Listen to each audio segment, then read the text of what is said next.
Ya, karena sebagian kita di Indonesia ini yang nggak paham fikih sholat berjamaah. Ya, imamnya dorong-dorongan. Imam harus ditetapkan, nggak boleh dorong-dorongan. Imam ditetapkan oleh pengurus masjid. Kapan qomat? Ketika imam sudah maju. Jangan jamaah yang nyuruh, qomat. Ini ada acara nih, nggak bisa. Imam yang punya hak kapan boleh qomat, kapan tidak qomat. Kalau qomat masih sedikit, kata imam, bentar. Imam yang punya hak. Ya. Kemudian Nabi SAW menyuruh kita di masjid khusyuk. Jangan ada, kata Nabi, jangan ganggu saudaramu dengan bacaan Quran.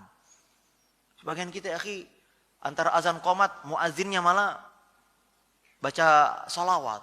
Kita mau sholat sunat terus gimana? Jadi saya memahami ada sebagian orang nggak nyaman itu. Karena pelaksanaan sholat berjamaah belum sesuai dengan syariat Islam. Belum lagi kadang-kadang 1 jam sebelum azan, mikrofon udah ngaji, Pak. Ya, jam 4 subuh udah ngaji tuh. Gimana orang mau sholat tahajud di rumah? Ya, kemudian habis subuh ngaji lagi, Pak, mikrofon. Yang boleh keluar dari masjid apa saja sih, Pak? Kata ulama hanya azan dan qomat. Qomat pun diperselisihkan. Azan saja yang boleh keluar. Qomat, sebagai ulama berbeda pendapat. Ini qomat untuk siapa? Untuk yang di luar masjid atau yang di dalam masjid? Dalam masjid. Karena mereka yang berkepentingan ini udah mau qomat. Ada pun yang di luar masjid udah percuma. Ya kan? Tapi di Indonesia 1 jam sebelumnya, sesudah sholat, mikrofon juga. Banyak orang merasa terganggu. Maka saya paham banyak orang lebih nyaman sholat di rumah. Kenapa? Karena pelaksanaan sholat berjamaah belum sesuai dengan, saya pernah ketemu Pak, supir Grab, supir online. Orang non-muslim. Dia bilang, Pak Ustadz, mungkin karena saya dijemput di masjid, menurut kami Islam ini agama berisik, Pak. Itu siang malam, itu ya mulai dari pengajian ibu-ibu, sampai kapan kita istirahat katanya. Apa harus selalu teriak-teriak katanya. Islam yang seperti ini mereka pahami, Pak. Padahal Nabi SAW di masjid gak boleh suaramu, jangan, kenapa? Ada saudaramu yang sedang berdoa dan sholat. Tapi kita ya, Masya Allah, masjid ini, ya, gak bisa kita khusyuk, bertetangga dengan masjid. Banyak orang menghindari, kenapa? Berisik, Ustaz. Saya ketemu ada seorang pilot. Ustaz, saya pindah nih. Saya punya bayi, tapi jam 4 udah corong masjid itu keras banget. Habis maghrib sampai isya corong. 20 menit, 30 menit sebelum azan udah ngaji, keras banget. Kita kalau ada tamu gak bisa ngapa-ngapain.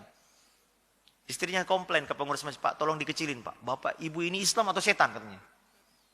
Suara ngaji kok gini.